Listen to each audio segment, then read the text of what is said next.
I'm glad to have you here.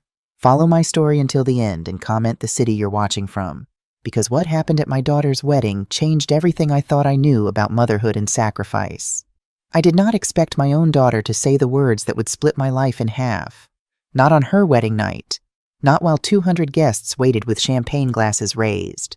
Not while the band played soft melodies by the James River. But Sarah turned toward me in her white gown bouquet trembling in her hands and said loud enough for everyone to hear, "I wish you weren't my mother." The music stopped. A fork clattered to the floor. Every eye in that reception hall turned from her face to mine, waiting to see if the 63-year-old woman in the simple blue dress would crumble. I did not. But to understand how we reached that moment, I need to take you back 6 months.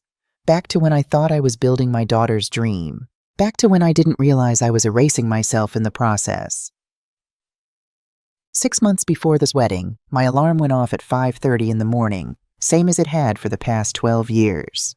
My small apartment in Shockoe Bottom was quiet, except for the hum of the old refrigerator and the distant sound of delivery trucks on the cobblestone streets below. I made my coffee and opened my laptop to the spreadsheet I'd been updating every week. Wedding budget, Sarah and Ethan. The numbers had grown so large they'd stopped feeling real. Venue deposit $15,000 paid. Catering down payment $22,000 paid. Dress and alterations $8,500 paid. The list went on and on. My finger hovered over the total at the bottom. $173,000.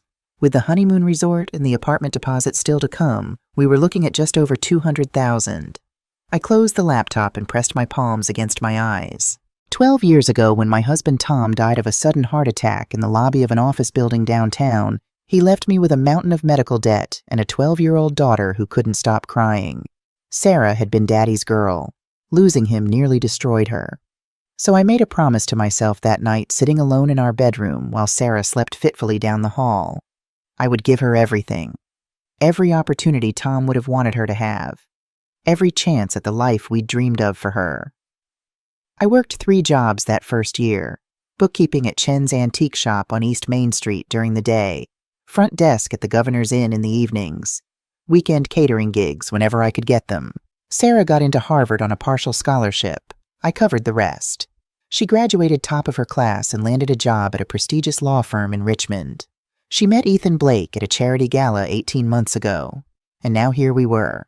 A wedding that cost more than most people's houses. My phone buzzed. A text from Sarah. "Mom, can you meet me at the bridal shop at 2? They need your signature on the final payment." I typed back, "I'll be there." What I didn't type, I just took out a $50,000 personal loan at 18% interest to cover what's left. I set my coffee down and walked to my dresser. In the bottom drawer, wrapped in tissue paper, was a framed photo from Sarah's 7th birthday. She'd drawn a picture that day of her perfect wedding in crayon. 2 stick figures in white dresses holding hands. One tall, one small. "Me and Mommy at my wedding," she'd written at the bottom in wobbly letters. I traced my finger over the smaller stick figure. When had I stopped being part of the picture then? Sarah Morrison sat in her corner office on the 14th floor looking out over downtown Richmond. On paper, her life was perfect. 6-figure salary. Corner office by age 29.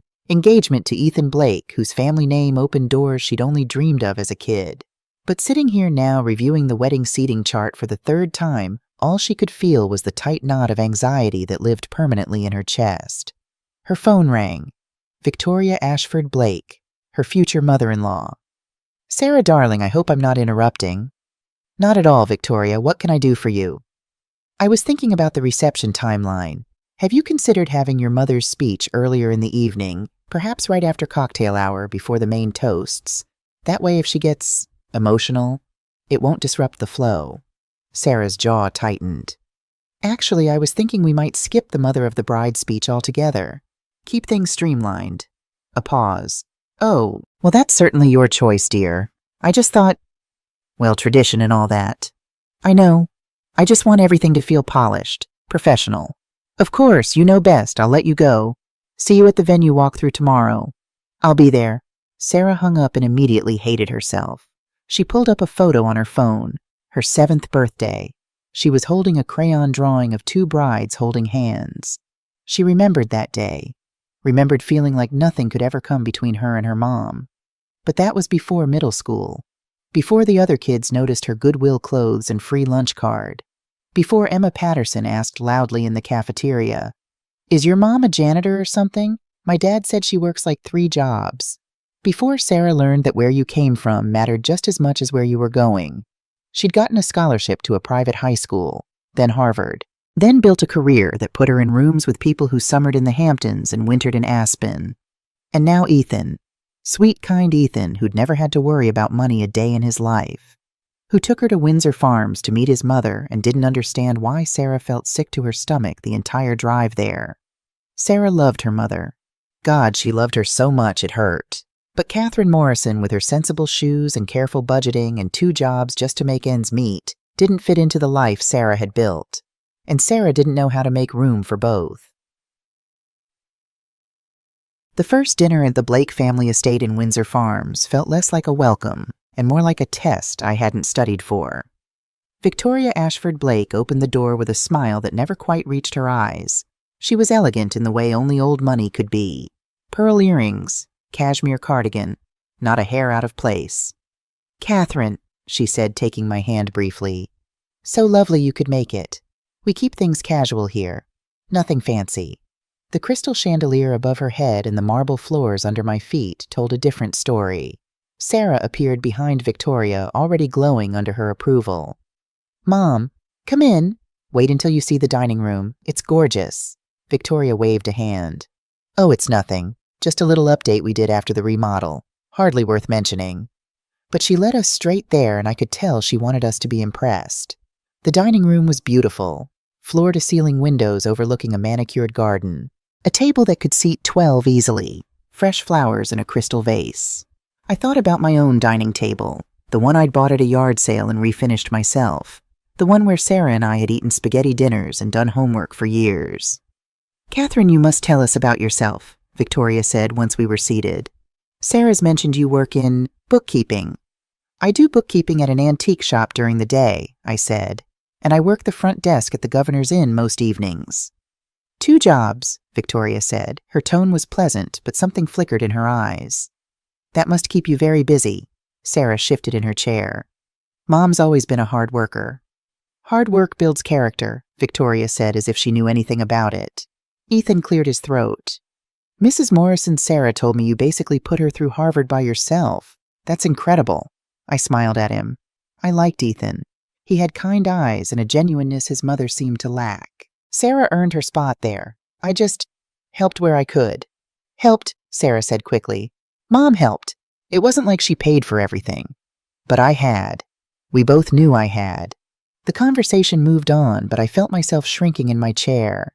Every topic seemed designed to highlight the gap between their world and mine. Their recent trip to Italy, the fundraiser gala Victoria was chairing, the family's summer home on Lake Morrison. Halfway through dessert, the wedding planner arrived, Layla Chen, efficient and energetic with a portfolio of mock-ups. "I have the updated program designs," she said brightly. "We adjusted the layout for better symmetry." Victoria took the papers before I could reach for them. She slid them towards Sarah. I leaned over to look. The programs were beautiful, cream cardstock with gold lettering. But something was off. At the top, in elegant script, "The Blake and Morrison families invite you to celebrate the marriage of Sarah Catherine Morrison and Ethan James Blake." Below that, in smaller print, "Hosted by Mr. and Mrs. Richard Blake." My name was at the very bottom, almost an afterthought. "With gratitude to Mrs. Catherine Morrison." With gratitude, like I was a generous vendor, not the mother of the bride. "This looks perfect," Sarah said quickly. "Clean and elegant." "We can still make adjustments," Layla said, glancing at me. "If anything needs to change." Victoria tapped the page. "No, I think this captures it beautifully. Don't you agree, Catherine?" What could I say that I'd been relegated to a footnote in my own daughter's wedding, that I was paying for nearly everything but being credited for almost nothing? "It's fine," I heard myself say. Sarah wouldn't meet my eyes. The drive home that night, I cried in my car in the parking lot of my apartment building for 20 minutes before I could go inside. A week later, Victoria called me. "Catherine, I hope this isn't too forward, but I'd love to take you to lunch. Just the 2 of us. There's something I'd like to discuss." We met at a bistro near the river. Victoria was already seated when I arrived, looking polished in a cream blouse and designer sunglasses. She ordered us both wine without asking what I wanted. "I'll get straight to the point," she said once the waiter left. "I know weddings are expensive, extraordinarily so, and I know Sarah has been managing a great deal of the financial burden herself." My back straightened. "Sarah and I are handling it." "I'm sure you are." Victoria's smile was kind, which somehow made it worse. "But I lost my husband 5 years ago. I know what it's like to carry everything alone, the weight of it." Something in her voice caught me off guard. For the first time, I saw past the perfect exterior to something real underneath. "I'm sorry for your loss," I said quietly. "And I for yours. Sarah mentioned you lost Tom when she was young." We sat in silence for a moment. "What I wanted to say," Victoria continued, "is that I'd like to contribute to the wedding, as a gift, between mothers. You shouldn't have to shoulder this alone." Pride flared in my chest. "That's generous, but we're fine." "Catherine," she leaned forward, "there's no shame in accepting help. Richard left me comfortable, more than comfortable. Let me do this." "Why?" I asked bluntly. She blinked. "What do you mean? Why do you want to help? You barely know me." Victoria sat back considering. "Because I see how hard you're working. Because I know what it's like to want everything perfect for your child. And because," she paused, "because I think we could be allies in this. Mothers who understand what it means to sacrifice." I wanted to say yes.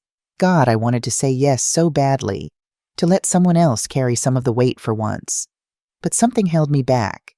Maybe it was pride. Maybe it was the fear that accepting her money would mean accepting her control. "I appreciate the offer," I said carefully, "but I need to do this myself." Victoria nodded. "I understand, but the offer stands. No strings attached. You ever need it, you just say the word." We finished lunch talking about Sarah and Ethan, about the wedding plans, about nothing that mattered. But when I got home that night, I couldn't stop thinking about her words. No strings attached. Nothing in life came without strings. I'd learned that the hard way. 2 weeks later, I sat across from a loan officer at Richmond Community Bank. Marcus Chen looked tired. He was around 40, with graying hair and reading glasses perched on his nose. He'd been reviewing my application for 20 minutes. "Mrs. Morrison," he finally said, "I have to be honest with you. At your age, with your current income and existing debt load, a $50,000 personal loan is risky. I understand that. The interest rate would be high, 18% given your credit profile. I understand. May I ask what this is for?" I met his eyes. "My daughter's wedding." He set down his pen. $50,000 for a wedding. Is that a problem? It's your money to spend how you choose. I just want to make sure you understand what you're taking on. At this rate, you'll be paying nearly $900 a month for 7 years. That's on top of your current expenses. $900 a month. I made about $4,200 between both jobs. I understand, I said again. Marcus sighed. "Mrs. Morrison, I have a daughter too. I get it. But have you talked to your daughter about this? Does she know you're taking on this kind of debt for her wedding?" "She doesn't need to know." "Respectfully, maybe she should. Maybe if she understood, Mr. Chen." I kept my voice level. "My daughter deserves this day. She's worked hard her entire life, overcome more than most people could imagine. If I can give her this one perfect thing, then that's what I'm going to do." He studied me for a long moment. Then he picked up his pen. "I'll approve the loan, but I'm going to say something first, and I hope you'll forgive me for overstepping." I nodded. Sometimes the greatest gift we can give our children is teaching them that love isn't measured in dollars, that they don't need perfect things to be worthy of happiness. His words sat heavy in my chest. "Thank you for the advice," I said. "May I sign the papers now?"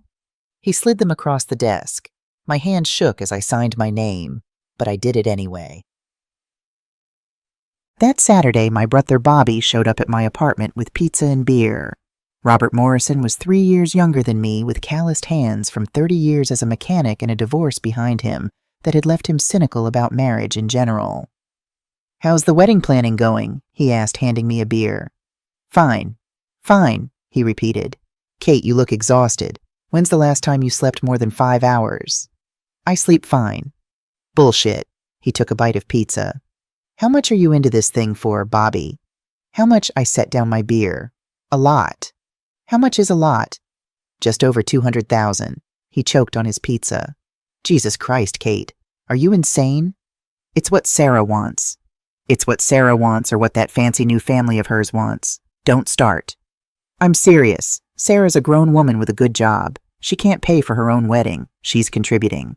How much? I didn't answer. Bobby leaned back, shaking his head.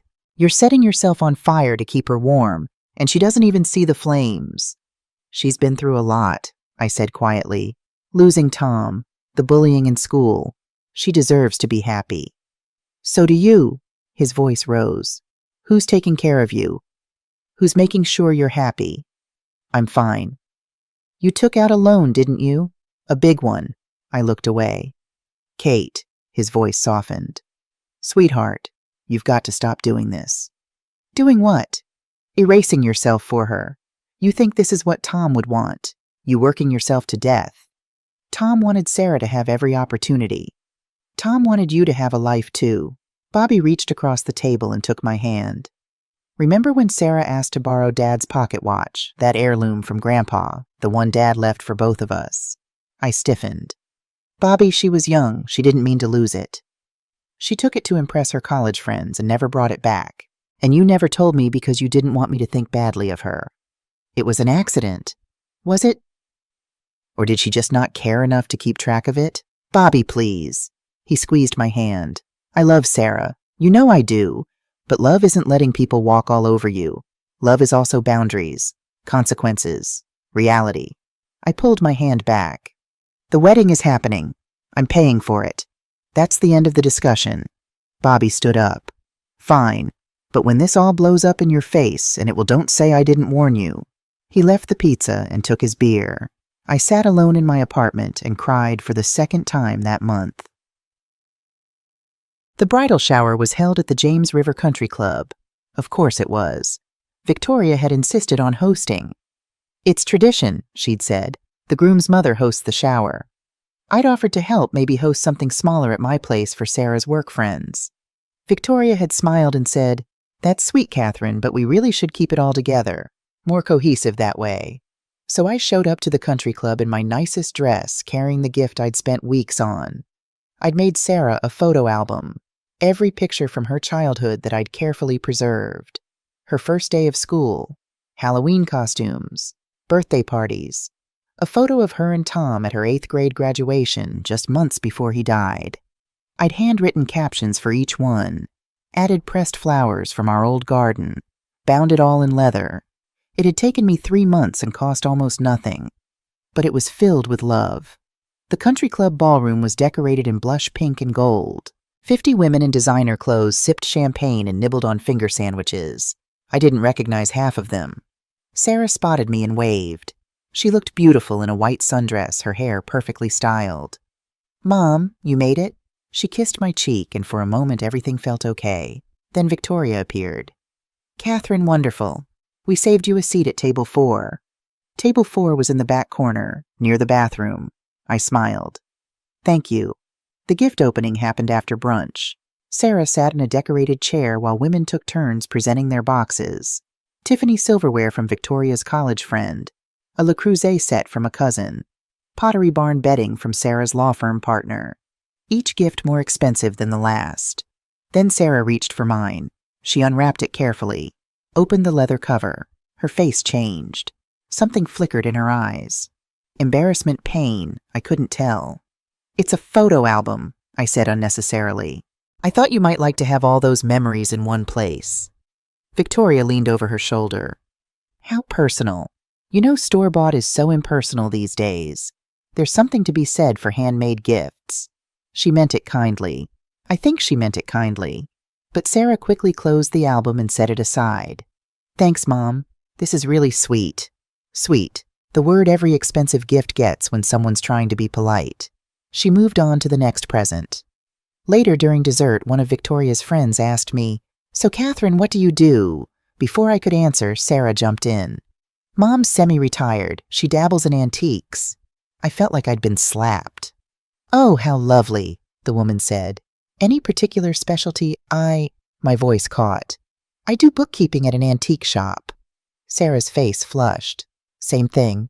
But it wasn't. It wasn't the same thing at all. That night I got home and saw I had a text from Sarah. Thank you for the album, Mom. It really is beautiful. I love you. I stared at those words. She loved me. I knew she loved me. So why did it hurt so much? And the rehearsal dinner was held at the James River Country Club 2 nights before the wedding. I'd bought a new dress for the occasion. Navy blue. Simple but elegant. It had cost more than I wanted to spend, but I wanted to look nice. Wanted to fit in. The hostess checked her list when I arrived. Catherine Morrison, you're at table 12. Table 12. I looked around the ballroom. Table 12 was in the very back near the kitchen service doors. Sarah sat at the head table with Ethan, Victoria, and Ethan's best man. She was laughing at something Victoria said. Her face lit up in a way I hadn't seen in months. I made my way to my table. The other guests were people I didn't know, distant relatives of Ethan's. They smiled politely and went back to their conversations. From my seat, I had to squint to see Sarah clearly. The dinner began. The food was exquisite. I barely tasted it. After the main course, the toasts started. Victoria went first. She stood elegant in a champagne-colored gown and raised her glass. To my soon-to-be daughter-in-law, Sarah. From the moment Ethan brought you home, I knew you were special. Your intelligence, your grace, your ambition. You've brought such joy to our family, and I cannot wait to officially welcome you into the Blake family. Applause. Sarah beamed. Ethan's best man went next. A funny, warm toast about Ethan's terrible college dating choices and how lucky he was that Sarah had said yes. More laughter, more applause. Then the microphone was passed around for anyone who wanted to say a few words. I waited. Surely Sarah would say something. Surely she would acknowledge that I was here. Sarah stood. The room quieted. I just want to thank everyone who made this possible, she began. Her voice was steady, confident. Victoria and Richard, your generosity has been overwhelming. You've made me feel like part of your family from day one. My heart started to pound. To Layla, our amazing planner, for keeping us sane. To my bridesmaids for putting up with my crazy ideas. And to Ethan, she turned to him, eyes shining. Thank you for choosing me. For seeing me. For loving all the parts of me, even the messy ones.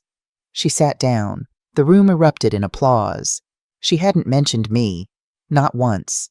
Ashley, one of Sarah's bridesmaids, leaned toward me from the next table. I thought she was going to thank you. She told me yesterday she had a whole thing written about you. I couldn't speak. That's weird, Ashley continued. I wonder why she changed her mind. I wondered too. After dinner wound down, I approached Sarah near the dessert table. Sweetheart, I said gently, I thought maybe you were going to mention Mom. She cut me off quickly. Victoria thought it would be better to keep the speeches short. You know how it is. Long toasts make people restless. I wasn't going to give a toast. I just thought, can we not do this right now? Her voice had an edge. It's been a long day. I'm exhausted. Victoria appeared at her elbow. Sarah, dear, the photographer wants a few more family shots before everyone leaves. Coming? Sarah touched my arm briefly. We'll talk later, okay? But we didn't. I sat at table 12 until the servers started clearing plates. Then I gathered my purse and left. Outside in my car, I finally let myself cry. The morning of Sarah's wedding, I woke at dawn. I'd spent the night in a room at the Governor's Inn. Sarah had suggested I stay there instead of driving from my apartment. It'll be easier, Mom. You'll be closer to the venue. What she didn't say, she didn't want me at the bridal suite with the other women getting ready. I made coffee in the tiny room coffee maker and pulled out the note I'd written the night before. 3 paragraphs, handwritten on cream cardstock. My hands shook as I read it over one more time. My darling Sarah, today you marry a man who looks at you with wonder and respect. Hold on to that. Love like that is rare and precious. I've watched you grow into a woman I barely recognize sometimes. Brilliant, accomplished, polished in ways I could never be. I'm so proud. But I wonder if I did this to you, if I taught you that love comes with conditions, that belonging requires you to hide parts of yourself. If I did, I'm sorry. You will always be the girl who made me dandelion crowns and called them diamonds. You are enough exactly as you are. Not because of what you've achieved or who you've married, but because you're mine. I love you, even when you don't want me to. Mom. I folded the note carefully and put it in an envelope. At 9 o'clock, I drove to the bridal suite at the venue. The door was propped open and I could hear laughter and music inside. Sarah's bridesmaids were everywhere. Hair curlers, makeup brushes, champagne bottles already open. Sarah sat in front of a ring light, her makeup half done, looking more nervous than I'd ever seen her. She spotted me in the mirror. Mom, hi. Hi, sweetheart. I held up the envelope. I brought you something, just a little note. Before I could hand it to her, one of the bridesmaids called out, Sarah, the photographer needs you for getting ready shots. Sarah stood quickly. Mom, can we talk for just a second in private? She pulled me into a small hallway away from the chaos. Listen, she said, her voice low and tight. I need you to do something for me today. Of course, anything. I need you not to say anything at the reception. No speech, no stories. Just enjoy the night quietly. Please. The words hit me like a physical blow. I wasn't planning a long speech, I said carefully. I just thought I could say a few words. I wrote this note. We don't have time for that right now. She gestured back toward the suite. Charlotte keeps texting me about staying on schedule. She says weddings get messy when people go off script. I'm not people. I'm your mother. I know. Her voice cracked slightly. I know you are. But today needs to be perfect, Mom. Perfect. And I can't handle emotional things right now. Victoria says brides who cry look puffy in photos. I stared at my daughter. When had she started caring more about photos than feelings, Sarah? Please, Mom. Her eyes were desperate. Please just let today be what it needs to be. What it needed to be. Not what I needed, not what we needed. What Victoria and the photographers and the 200 guests needed. I put the envelope back in my purse. Okay, I heard myself say. Okay. Relief flooded her face. Thank you. You're the best. She kissed my cheek quickly and hurried back to the makeup chair. I stood in that hallway for a long moment, the envelope heavy in my hands. A groomsman passed by, adjusting his cufflinks. Morning, Mrs. Morrison. Victoria told me you're the sentimental type. She's on high alert. He said it like a joke. I couldn't even smile. The ceremony was beautiful. I sat in the third row because Victoria had insisted the front row was for immediate family on both sides, which apparently meant her relatives but not me. Sarah walked down the aisle on Bobby's arm. I'd asked Bobby to give her away since Tom couldn't. He'd been honored. She looked stunning. The dress fit perfectly. Her hair was pulled back in an elegant updo. She looked like a princess. She looked like someone I didn't know. When she reached the altar, she glanced at the front row. At Victoria, at Ethan's aunts and uncles. Her eyes passed right over me. The vows were traditional, beautiful. Sarah's voice shook when she promised to love Ethan in sickness and in health. Ethan's vow surprised me. He took Sarah's hands and said off script, I promise to help you become who you're meant to be. Not who you think you should be. Just you. That's all I want. All I need. For a moment, Sarah's carefully composed face crumpled. Real emotion broke through. Then she blinked it away and smiled. They kissed. Everyone applauded. I cried. But they were complicated tears. The reception venue was breathtaking. Floor-to-ceiling windows overlooking the James River. String lights everywhere. Tables set with cream linens and gold accents. Centerpieces of white roses and eucalyptus. 200 guests filled the space. The who's who of Richmond society, plus Sarah's law firm colleagues, and a handful of our old neighbors who'd known her since she was small. My table was nice. Table 8 this time. Closer to the action than the rehearsal dinner at least. But still not the family table. I watched Sarah and Ethan dance their first dance. They looked happy. Genuinely happy. Maybe that's all that mattered. Maybe I was being selfish. Dinner was served. Speeches began. Victoria's toast was gracious and warm. She welcomed Sarah into the family with words that sounded genuine. The best man's toast was funny. The maid of honor cried through hers. And then, the master of ceremonies stepped up to the microphone. And now, he announced cheerfully, we'll hear a few words from the mother of the bride, Catherine Morrison. My breath stopped. What I looked at Sarah. Her head snapped toward me, eyes wide with panic. Around me, people started clapping. I stood slowly, my legs shaking. But before I could take 2 steps, Sarah moved. She practically ran to the microphone in her dress and heels, nearly tripping over the train. "Actually," she said with a bright, forced laugh, "we're going to skip that. Keep things short and sweet tonight." The MC looked confused. "Oh, are you sure I have it right here on the schedule?" "I'm sure." Sarah's voice was tight. I stood frozen between my table and the dance floor. Every eye in the room was on us now. Ethan stood up from his seat. "Sarah, it's fine. Let your mom, Ethan." She shot him a look. "Not now." I started to walk back to my table. "Mom, wait." Sarah grabbed my arm. Her voice dropped to a hiss. "You were going to do this anyway, weren't you? Even though I asked you not to." "I didn't, the MC. You always do this. You always make everything about yourself." Her voice had risen. People were staring. "Sarah," I said quietly, "I just wanted to say a few words. Nothing long. I'm your mother." Her face twisted with something I'd never seen before. Rage, shame, desperation all mixed together, and then she said it. "I wish you weren't my mother."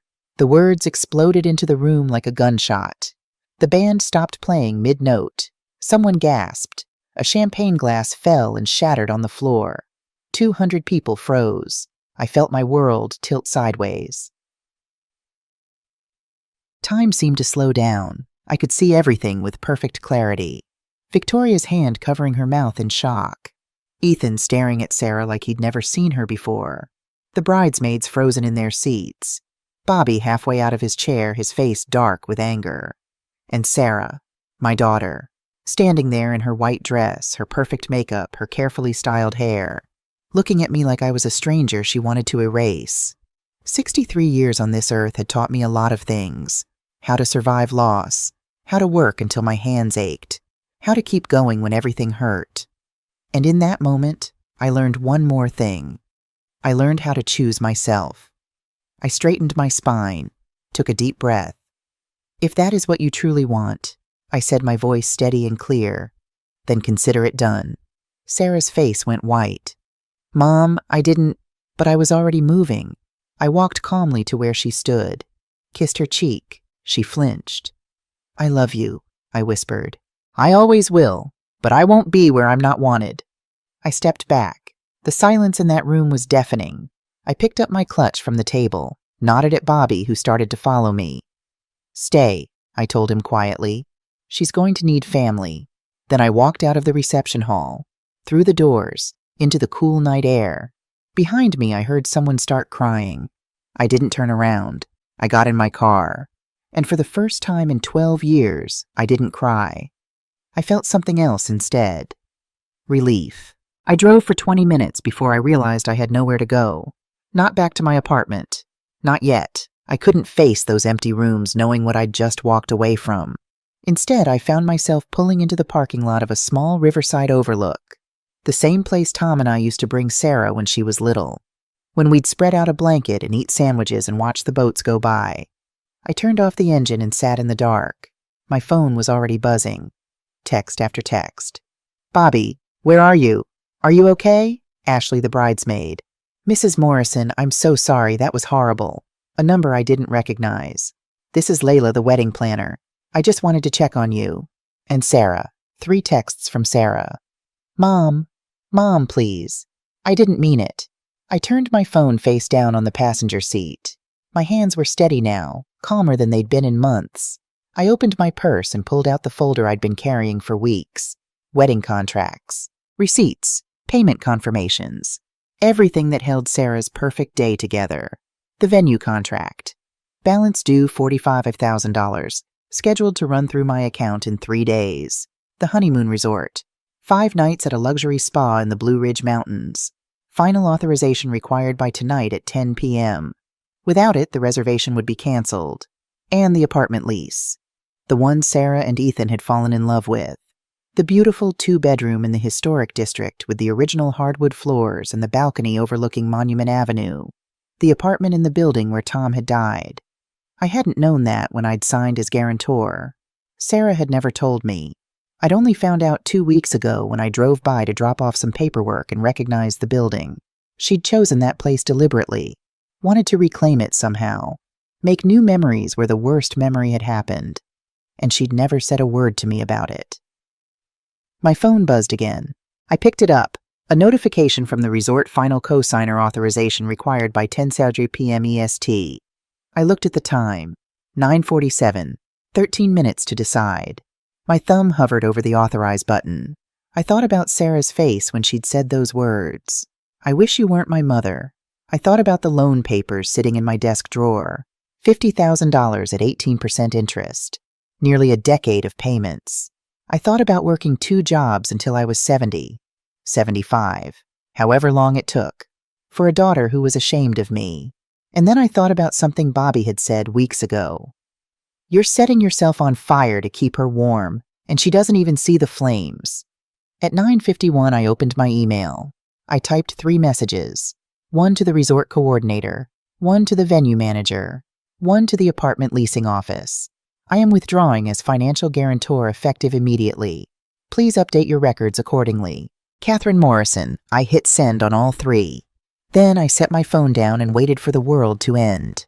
It didn't. The river kept flowing. The stars kept shining. My heart kept beating. I sat there for another hour, watching the water, feeling something I hadn't felt in 12 years. Free. Sarah stood in the bridal suite of the Omni Hotel, still in her wedding dress, watching her phone light up with notifications. Ethan sat on the edge of the bed, his bow tie undone, his face unreadable. The resort says there's a problem with the authorization, Sarah said, her voice shaking. They're saying something about the guarantor being withdrawn. Ethan didn't respond. Ethan, did you hear me? I heard you. Well, what do we do? He looked up at her. What do we do? Sarah, what the hell happened tonight? I panicked. I didn't mean... You told your mother you wished she wasn't your mother, in front of 200 people. I know, Sarah's voice cracked.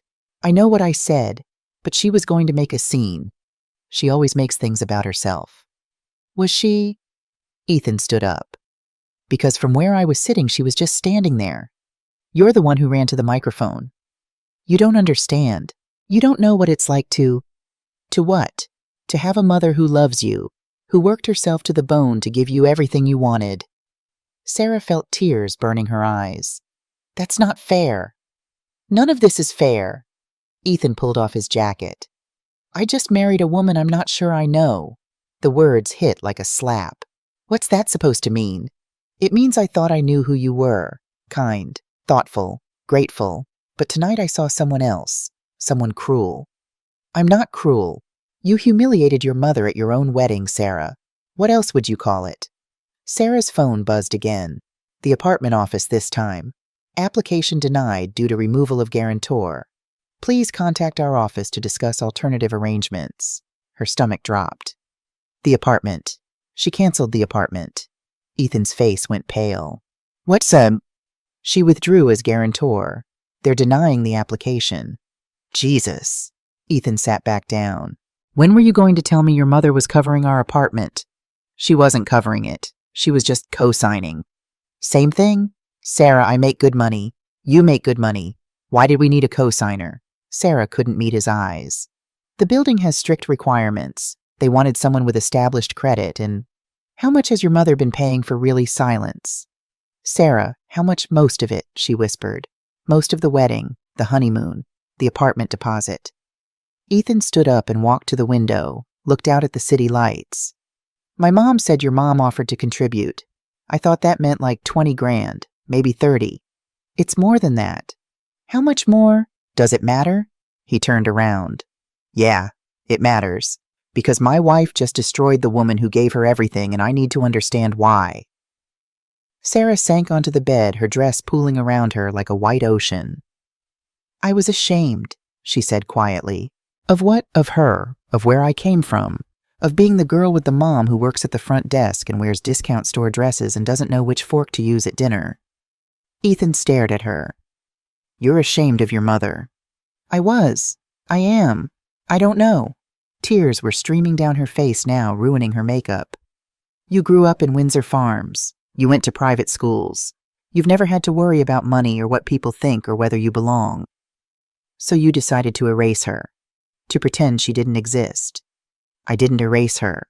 You told everyone she was semi-retired, that she dabbled in antiques. You left her name off the programs. You sat her in the back at the rehearsal dinner. You didn't thank her in your speech. His voice was rising. And tonight, when she was finally going to have a moment, you shut her down, then told her you wished she wasn't your mother. Sarah covered her face with her hands. I'm sleeping on the couch, Ethan said quietly. Ethan, please. I need space, Sarah. I need to figure out if I just made the biggest mistake of my life. He grabbed a pillow and left the room. Sarah sat alone in her wedding dress at 3 a.m, mascara running down her face, watching her phone light up with disasters. The honeymoon, the apartment, the venue's final payment bouncing, everything falling apart. And the worst part, the part that made her chest physically ache, was that somewhere in Richmond her mother was sitting alone too, and Sarah had put her there. I woke up at 6 a.m. in my own bed. I'd driven home around midnight, made tea, and sat at my kitchen table until I couldn't keep my eyes open anymore. Now, in the gray morning light, reality started to sink in. I'd canceled my daughter's honeymoon, her apartment, left her wedding payment in limbo. My phone had 37 missed calls. I'd turned off the sound around 2 a.m. I made coffee and opened my laptop to check my bank account. The $50,000 loan had hit yesterday. It sat there like a weight. But the automatic payment to the venue hadn't gone through yet. I'd stopped it just in time. My phone rang. Bobby, I answered. Thank God, he said. I've been calling all night. Are you okay? I'm fine. Where are you? Home. I'm coming over. Bobby, you don't need to. I'm already in my truck. He hung up. 20 minutes later, he was at my door with bagels and orange juice. We sat at my small kitchen table, the same one where Sarah and I had eaten countless breakfasts together. So, Bobby said, you want to tell me what you did last night after you left? I told him. About the contracts, the guarantees, the cancellations. He listened without interrupting. When I finished, he leaned back in his chair. Are you sure? He asked quietly. This is going to hurt her, Kate. I know. She's going to be furious. I know that too. Good. He took a bite of his bagel. Then you know what you're doing. Do I? I looked at him. Bobby, what if I'm wrong? What if this is just revenge? Is it? I thought about that. I don't think so. I think it's the only way she'll understand. Understand what? That I'm a person, not just a bank account, not just someone who exists to make her life easier. Bobby reached across the table and squeezed my hand. Tom would be proud of you, he said. I started to cry then. The first tears since I'd left the wedding. Would he? Because I keep thinking maybe he'd tell me I'm being cruel, that she's our daughter, that I should forgive her. Tom loved Sarah more than anything, but he loved you too, and he'd hate what she's become. She's not bad, Bobby. She's just lost. Then maybe this is how she finds her way back. My phone buzzed. Sarah, again. Mom, please call me. Everything is falling apart. The resort, the apartment. I don't understand what's happening. Bobby read the text over my shoulder. What are you going to do? I set the phone down. Nothing. Not yet. She's going to keep calling. Let her. At 10 a.m., my phone rang again. Unknown number. I almost didn't answer, but something made me pick up. Catherine, it's Victoria. Victoria Blake. I sat up straighter. Victoria. I hope I'm not intruding. I got your number from the wedding planner. I was wondering, could we meet for coffee, just the two of us? This was the last thing I'd expected. I'm not sure that's a good idea. Please, I know what happened last night was... I just need to speak with you. 30 minutes, that's all I'm asking. Against my better judgment, I agreed. We met at a quiet cafe near the river. Victoria was already there when I arrived, looking somehow both elegant and tired in a cream sweater and jeans. She stood when she saw me. Thank you for coming. We sat down, ordered coffee neither of us would drink. I want to apologize, Victoria said. I blinked. Apologize? For my part in what happened, She paused, choosing her words carefully. I've been thinking about this all night, and I realized I encouraged Sarah's worst instincts. What do you mean?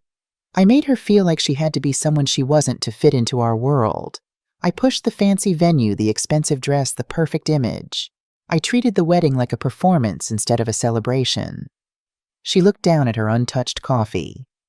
When Richard died, I poured everything into being the perfect society matron, the perfect hostess, the perfect representation of old Richmond money. It became my whole identity. And when Sarah came along, I saw her as, I'm ashamed to say this, as a project, someone I could mold.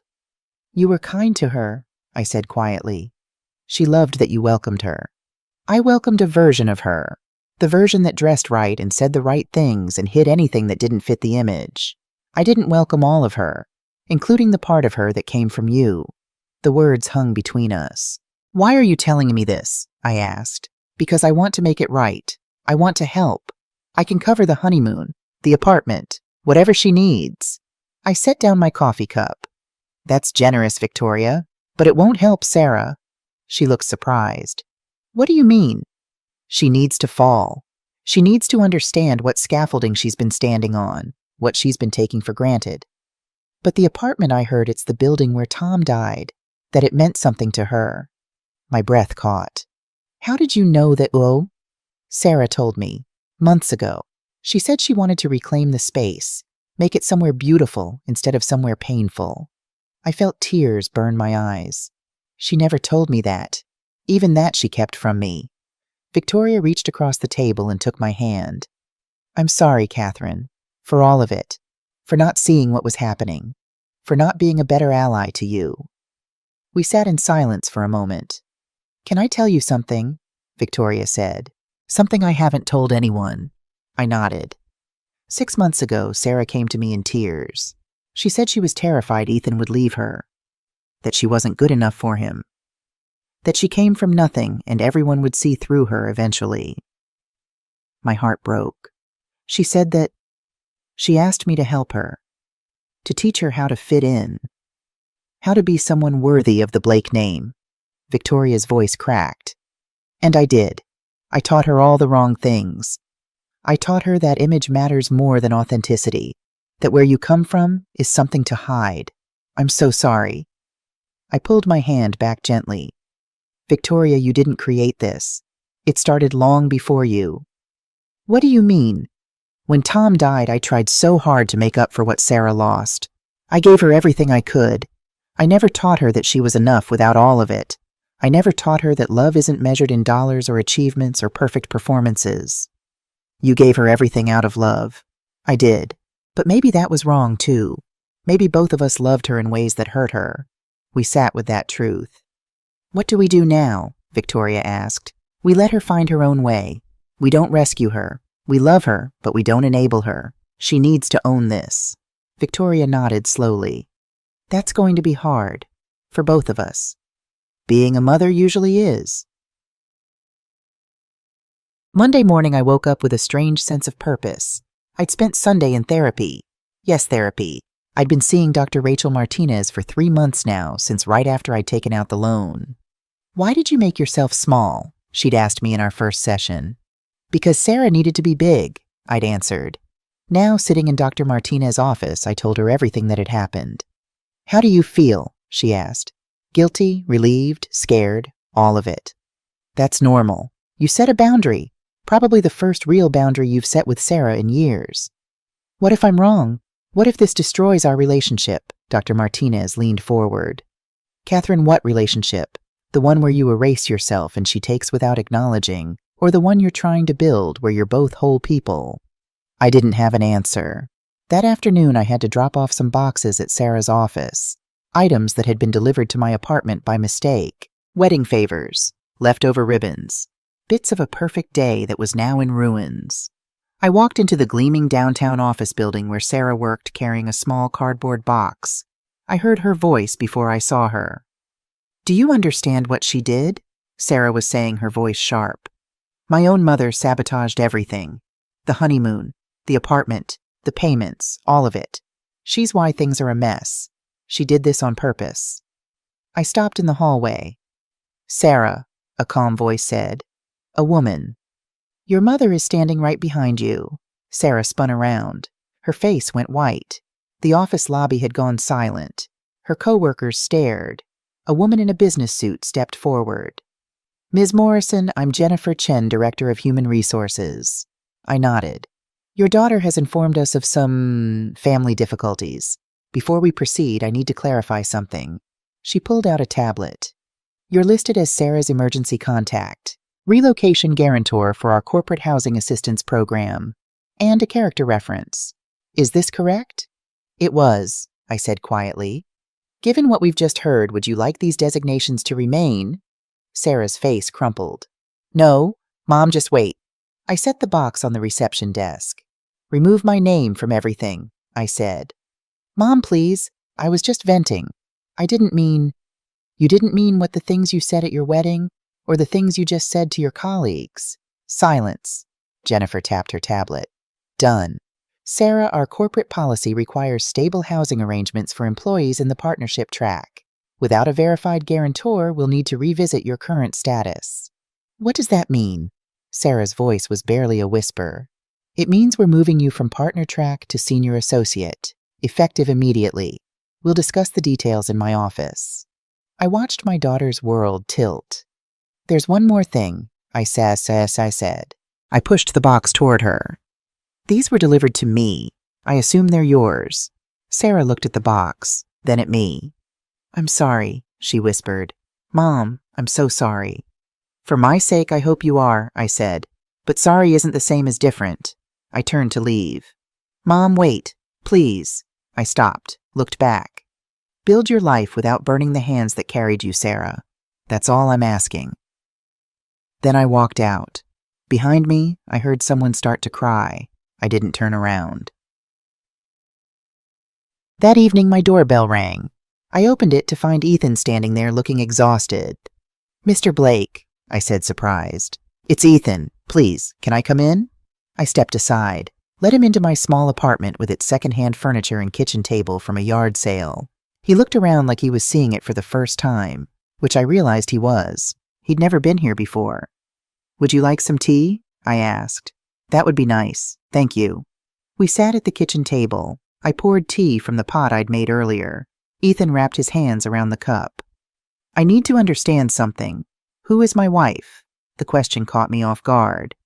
What do you mean? He paused. I thought I knew Sarah, but in the last 3 days I've learned she lied to me. About money, about you, about where she came from. And I need to know, is this who she really is, or is there someone else underneath? I took a breath. Can I show you something? I went to my bedroom and came back with a photo album. The same one I'd given Sarah at the bridal shower, the one she'd set aside. I opened it to a picture of Sarah at 8 years old. Gap-toothed smile, messy pigtails, holding up a crayon drawing. This is who she really is, I said. A girl who used to make me dandelion crowns and call them diamonds, who cried for 6 months after her father died, who got bullied in middle school for wearing hand-me-downs. I turned the page. Sarah at 14, awkward and shy. She got a scholarship to private school. Suddenly she was around kids who'd never worried about money.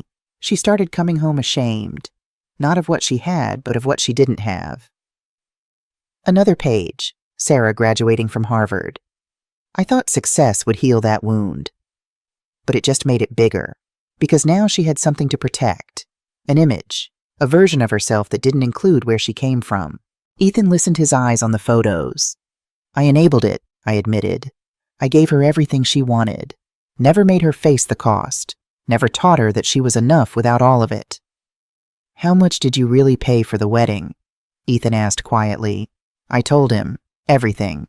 The venue, the dress, the honeymoon, the apartment deposit, the loan. His face went pale. $200,000. Give or take. Sarah told me you were contributing maybe 20. She said she had it covered. She didn't want you to know. She was ashamed that she needed help. Ethan set down his tea. I don't know what to do. I love her. But I feel like I married a stranger. You married someone who's been hiding for so long she's forgotten who she really is. But she's in there, Ethan. The real Sarah. The one who's terrified and wounded and trying so hard to be enough. What should I do? I reached across the table. Love her. But don't enable her. I made that mistake. Don't make it too. He nodded. I moved out. I'm staying with a friend. I think that's wise. Your brother, actually. Bobby. That surprised me. Bobby, he offered. Said I needed space to think. We've been talking about a lot of things. Like what? Like how easy it is to love someone and still hurt them. How you can be the victim and the villain in the same story. He looked at me. He told me about you. How you did the same thing to Sarah that she's doing to me. I felt my face flush. What do you mean? He said you hid yourself to make Sarah comfortable, made yourself smaller so she could be bigger, that it's a family pattern. The truth of it hit hard. He's right, I whispered. So how do we break the pattern? We stop hiding. We stop shrinking. We stop pretending love means erasing ourselves. Ethan stood up. Thank you for being honest with me. What are you going to do? I don't know yet, but I know I can't go back to the way things were, even if that means... He didn't finish the sentence. He didn't have to. Sarah Morrison Blake sat in a room at the Extended Stay America off Broad Street, eating takeout Chinese food and trying not to cry. Her wedding had been 14 days ago, 14 days since her life had fallen apart. The honeymoon resort had refunded their deposit minus a cancellation fee. The apartment in the historic district was gone rented to someone else within 48 hours. Ethan was still staying with Bobby.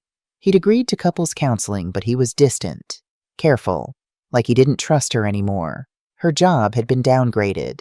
The pay cut was significant, $30,000 a year. Her fancy office was now a shared cubicle. Her colleagues whispered when she walked by. And her mother. Her mother hadn't called, hadn't texted, hadn't reached out at all. Sarah had tried. God, she'd tried. But every call went to voicemail, every text unanswered. For the first time in her adult life, Sarah was struggling financially.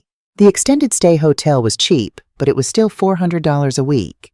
She'd had to cancel her gym membership, her twice-monthly salon appointments, her standing reservation at her favorite restaurant. She was shopping at Target instead of Nordstrom.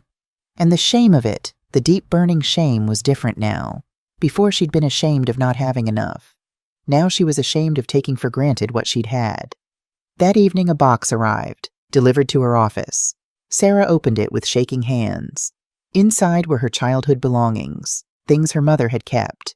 Report cards, art projects, birthday cards handmade with construction paper and glitter. And at the bottom, an envelope. The note from the wedding morning, still sealed. Sarah's hands trembled as she opened it. My darling Sarah, today you marry a man who looks at you with wonder and respect. Hold on to that. Love like that is rare and precious. I've watched you grow into a woman I barely recognize sometimes. Brilliant, accomplished, polished in ways I could never be. I'm so proud. But I wonder if I did this to you, if I taught you that love comes with conditions, that belonging requires you to hide parts of yourself. If I did, I'm sorry. You will always be the girl who made me dandelion crowns and called them diamonds.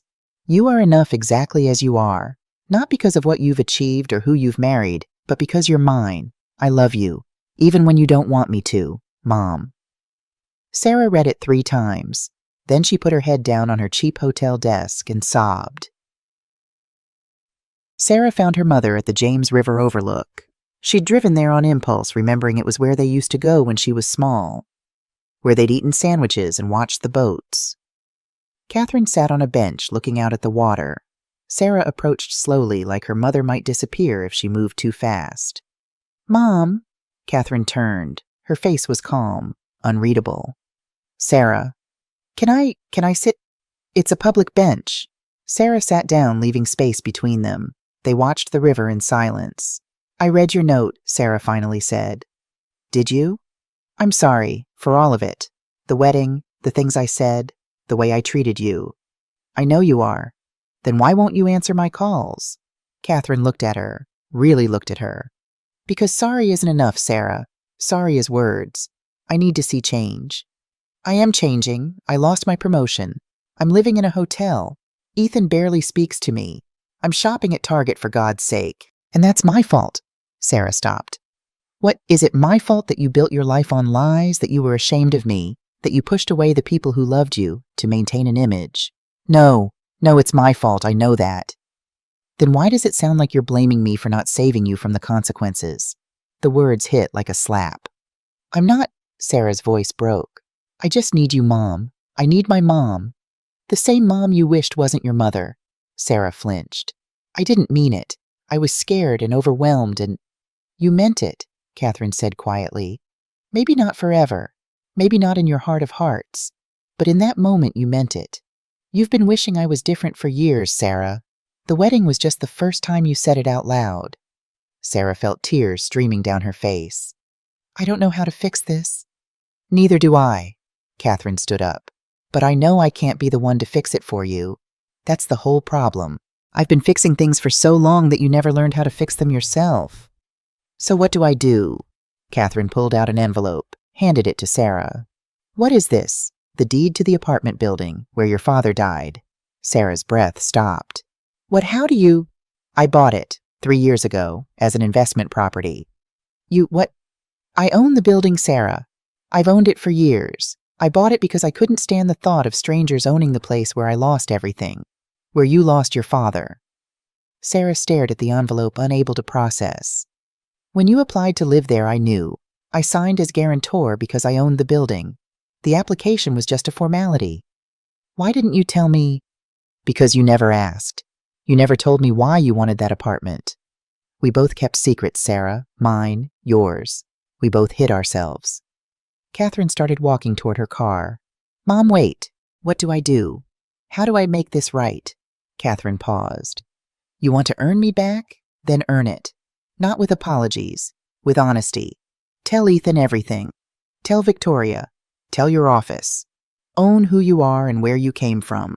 Then we'll talk. She got in her car and drove away. Sarah stood there holding the deed to a building she'd never known her mother owned. And for the first time she understood how little she actually knew about the woman who'd given her everything. 3 days after the conversation at the river, Sarah stood outside Bobby's garage. Her hands were shaking. She'd rehearsed what to say 100 times, but now standing here all the words felt inadequate. The garage door was open. She could see Ethan inside working on an old Mustang with Bobby. They were laughing about something. She hadn't heard Ethan laugh in weeks.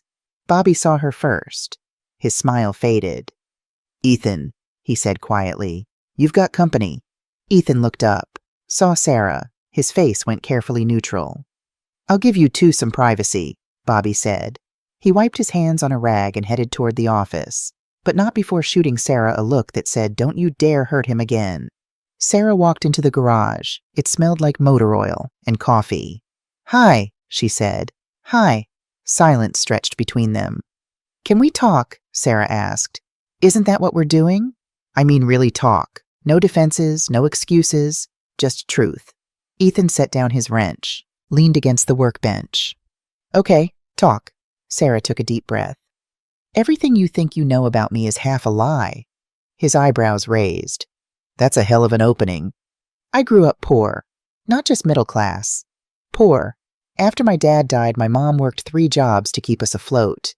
We ate spaghetti for dinner 5 nights a week because it was cheap.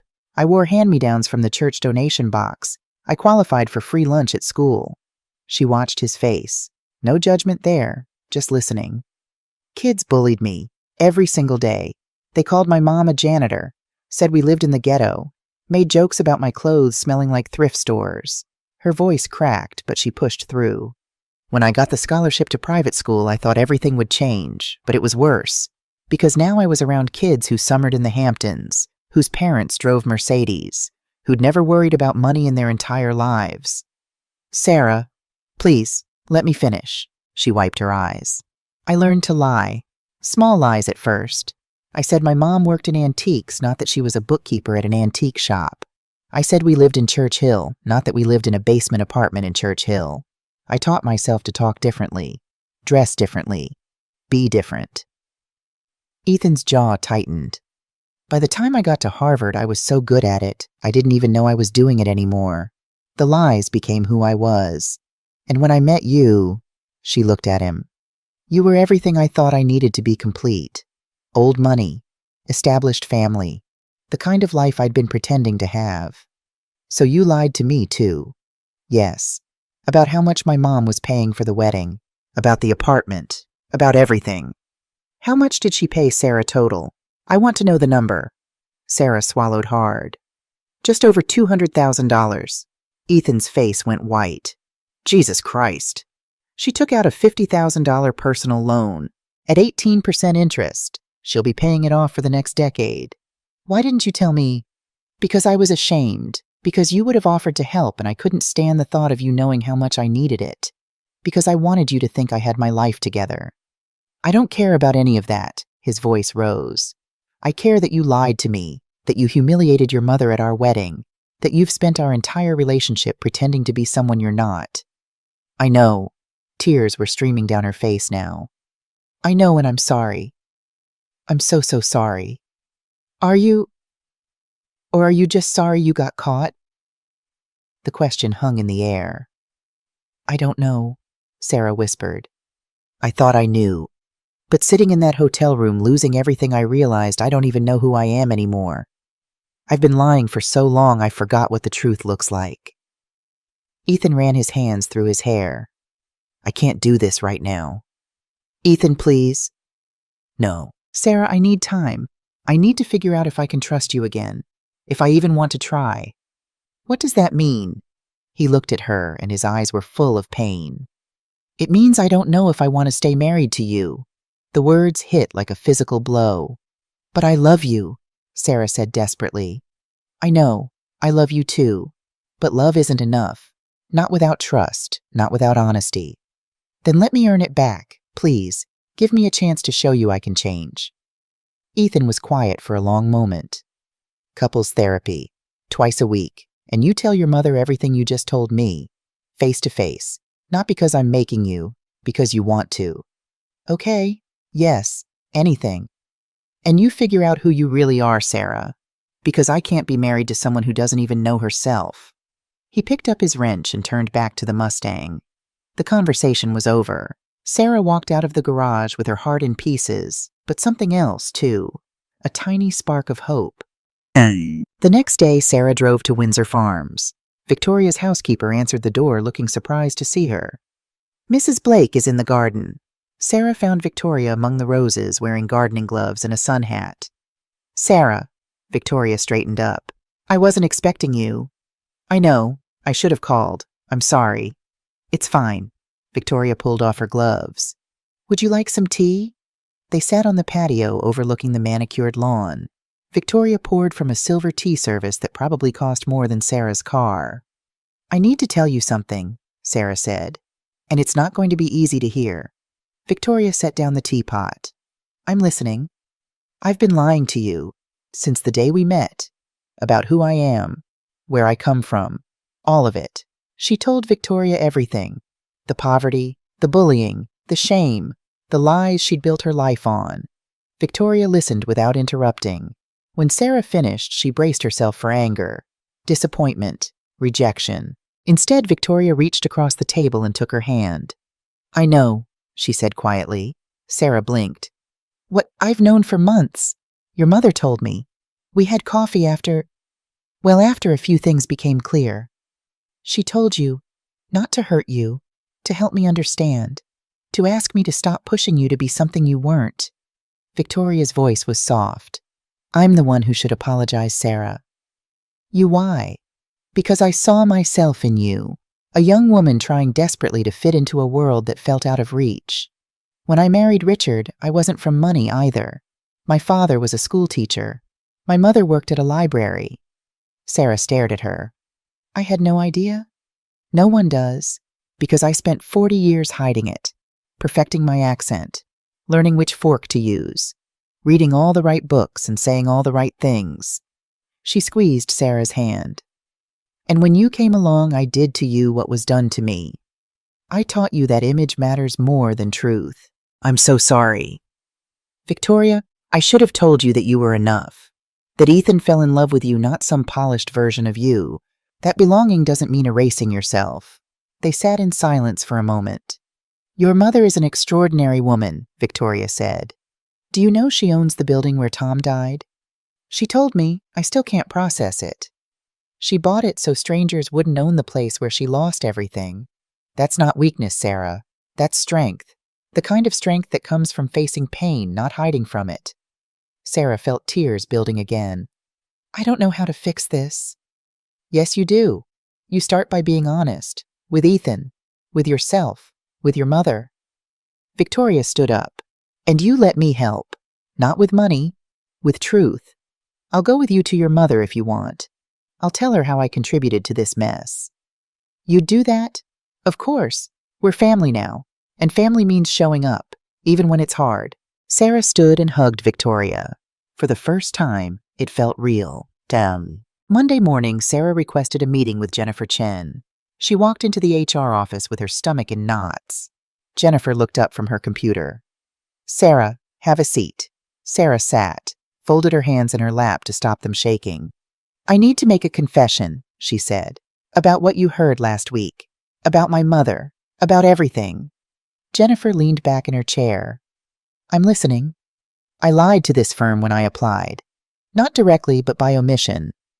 I listed my mother as a guarantor and character reference, but I misrepresented our relationship. I made it seem like she was financially stable and uninvolved when the truth is she's been supporting me my entire life. She took a breath. I also misrepresented my background. I let people assume I came from money, that my education was fully funded by my family, that I grew up with advantages I didn't have. Why are you telling me this now? Because I'm tired of lying. Because I humiliated my mother and myself by trying to be someone I'm not. And because if I'm going to rebuild my life, I need to do it on a foundation of truth. Jennifer was quiet for a moment. Are you resigning? If that's what you need me to do, I will. But I'm hoping for a chance to prove myself. Not as who I pretended to be, as who I actually am.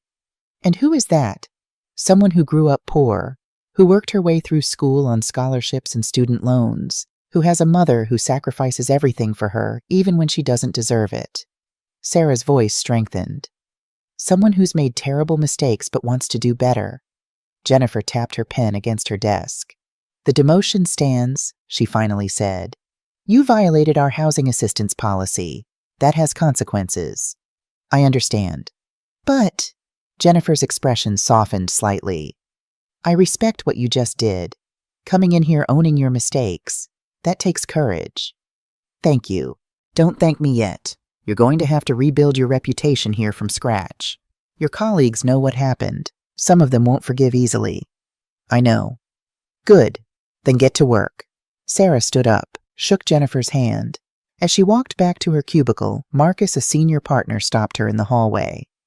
Morrison, I heard what you did. Sarah braced herself. Yes, sir. That took guts. Keep it up. He walked away. It was a small thing, a tiny crack in the wall of judgment, but it was something. While Sarah was confessing her sins, Catherine was having her own reckoning. She sat in Dr. Martinez's office, the same therapist she'd been seeing for months. I've been thinking about what you said, Catherine began, about making myself small. And you were right. I've spent 12 years erasing myself, first for Tom's memory, then for Sarah. I told myself it was love, but it was also fear. Fear of what? Of not being needed, of being alone. Tom was the love of my life. When he died, a part of me died too. Sarah became my whole world, my reason to get up in the morning, my purpose. Dr. Martinez nodded. And when Sarah didn't need you anymore, I panicked. I tried to make myself indispensable. I paid for things she could have managed on her own. I solved problems she needed to solve herself. I taught her that my love came with a price tag. What are you going to do differently? Catherine pulled out a piece of paper. I made a list. She read it aloud. 1, quit the inn job. Keep the antique shop because I love it, not because I need the money. 2, pay off the loan over time but stop taking on debt for other people. 3, take the art class I've been putting off for 20 years. 4, say yes to dinner with David Chen. Dr. Martinez smiled. David Chen, the owner of the antique shop. He's been asking me out for 6 months. I've always said no because I thought I didn't have time. Or because I felt guilty like I was betraying Tom. And now I think Tom would want me to be happy. He'd want me to have a life that's mine, not just in service to everyone else. That's beautiful growth, Catherine. I'm also going to set boundaries with Sarah.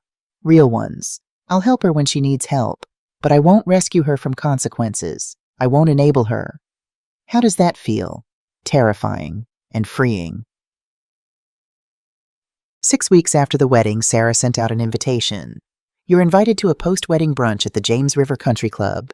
Please join us for a celebration and an important announcement. 200 people received the invitation. Most of them came out of curiosity. Sarah stood at the entrance greeting guests. She wore a simple dress from Target. No designer labels. No pretense. Ethan stood beside her, cautious but present. They'd been in therapy 3 times a week, slowly rebuilding. Victoria was there looking elegant but warm.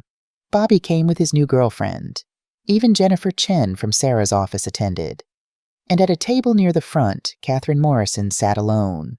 Sarah had sent her a personal invitation. Please come, Mom. I need you there.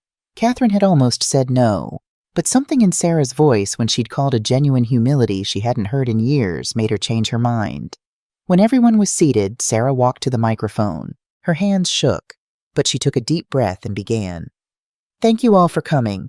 I know this is unusual, a post-wedding brunch 6 weeks after the actual wedding, but I needed to gather you all here because I owe you an apology.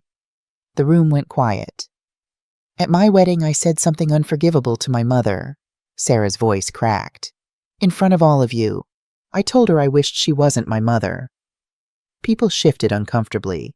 I said it because I was ashamed, not of her, of myself, of where I came from, of who I really am. She saw her mother's face. Catherine was crying quietly. I grew up poor. My father died when I was 12, leaving us with nothing but debt. My mother worked 3 jobs to put food on the table and send me to school. I wore donated clothes. I qualified for free lunch. I was bullied relentlessly for being the poor kid. Sarah paused, wiping her eyes. When I got to private school, then Harvard, then this life, I learned to hide. I learned to lie. I pretended I came from money, from stability, from a family that looked like yours. She looked around the room. My mother paid for almost everything at my wedding, nearly $200,000. She took out loans. She worked until exhaustion. She sacrificed everything. Gasps rippled through the crowd. And I erased her. I put her name in small print on the programs. I sat her in the back at the rehearsal dinner.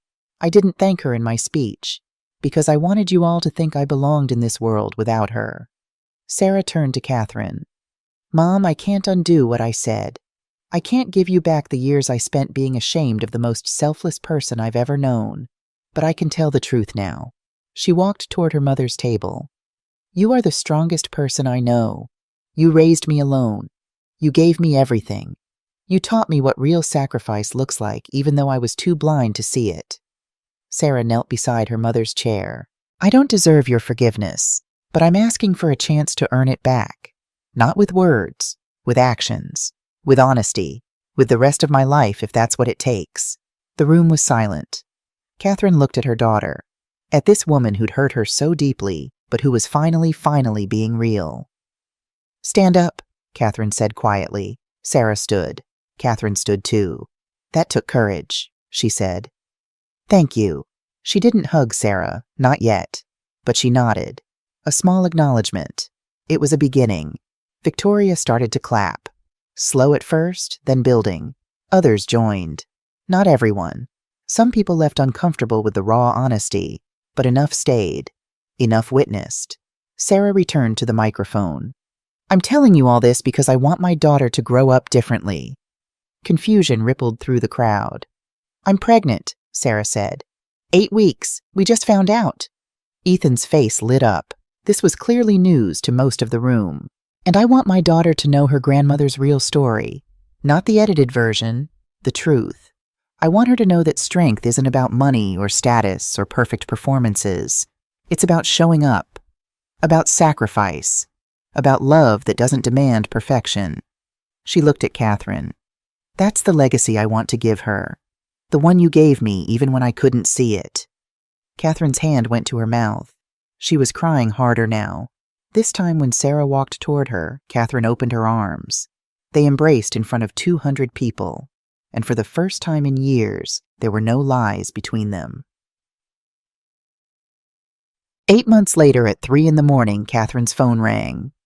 Mom, Sarah's voice was panicked. Mom, something's wrong. Catherine sat up in bed, instantly awake. What is it? I'm bleeding. The baby Ethan's taking me to the hospital. Can you meet us there? I'm on my way. Catherine threw on clothes and drove to VCU Medical Center through empty streets. She found Ethan in the waiting room, his face white with fear. They took her back, he said. They're checking the baby's heartbeat. She's 34 weeks. If they have to deliver, she's going to be fine, Catherine said firmly. Both of them are. But inside she was terrified. They waited. Bobby showed up. Then Victoria. An hour passed. 2. Finally a doctor emerged. Family of Sarah Blake. They all stood. The baby's heartbeat is strong. We've stabilized Sarah, but we're going to need to do an emergency C-section. The placenta is separating. If we wait, we could lose them both. Catherine's knees went weak. Ethan caught her. Can I see her? He asked. Briefly. We're prepping now. Ethan disappeared through the double doors. Catherine, Bobby, and Victoria sat back down. She's going to be okay, Victoria said, but her voice shook. She has to be, Catherine whispered. Bobby took her hand. Remember when Sarah was born, you were in labor for 18 hours. Tom was freaking out, but you were so calm, so strong. I was terrified. But you didn't show it.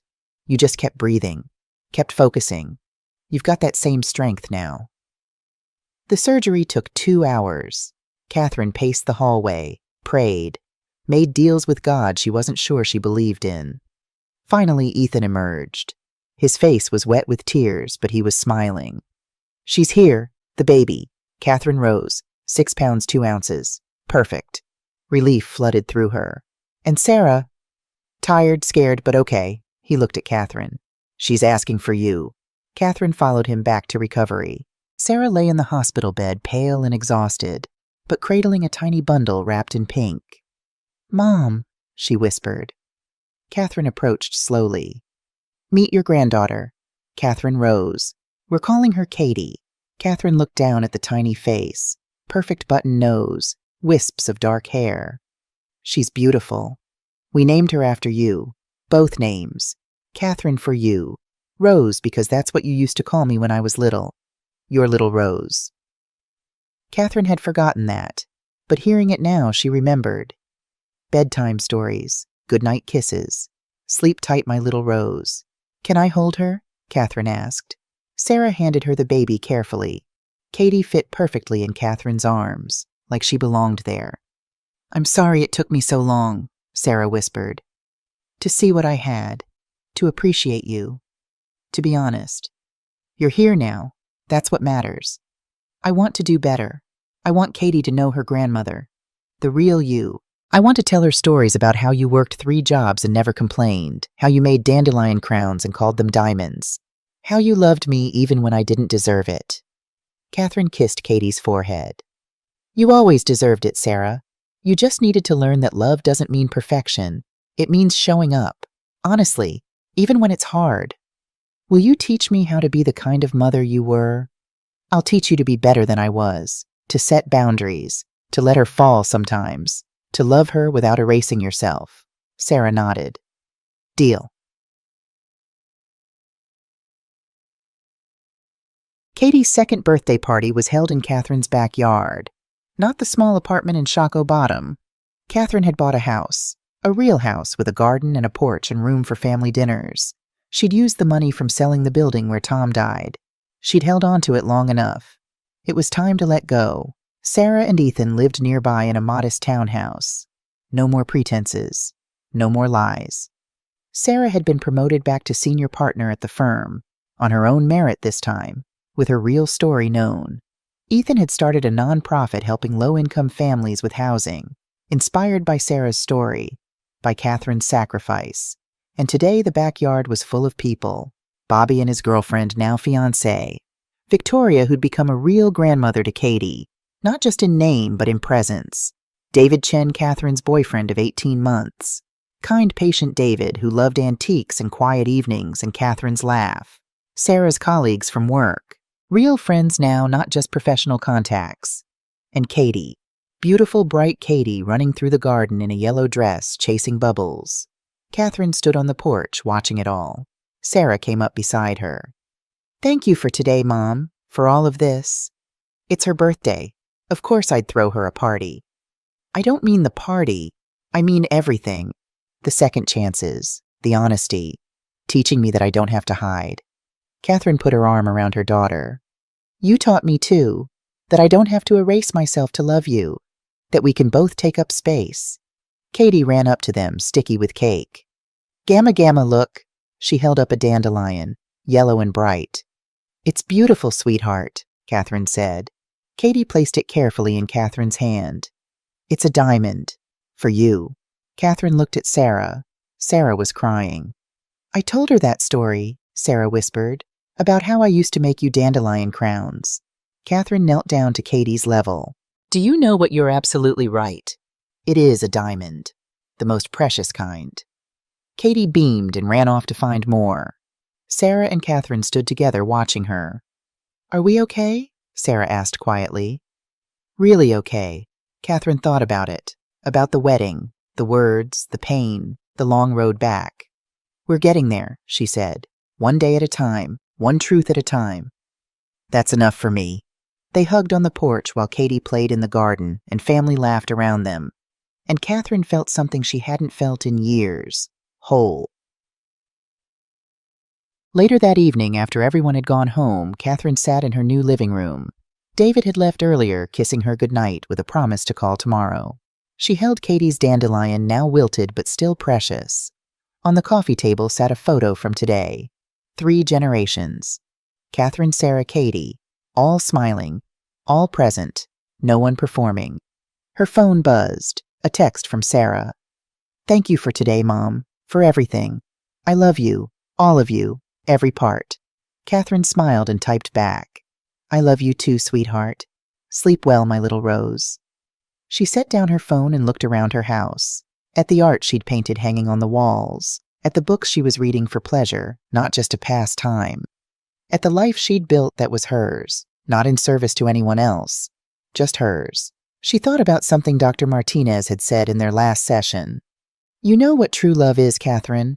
It's not sacrifice. It's partnership. It's both people being whole, taking up space, choosing each other not because they need to, but because they want to. Catherine had that now, with Sarah, with David, with herself. She'd spent so many years thinking love meant disappearing, but she'd learned the truth. Love meant showing up, honestly, wholly, unapologetically. That was the legacy she'd give Katie. Not perfection, not pretense, just truth. And that she thought settling back into her chair was more than enough. They say you can't go home again, but sometimes you don't go back.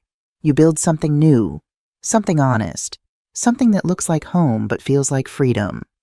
And that's where you belong. What would you do if you were Catherine? Have you ever had to set boundaries with someone you love? Comment below and let me know what city you're watching from.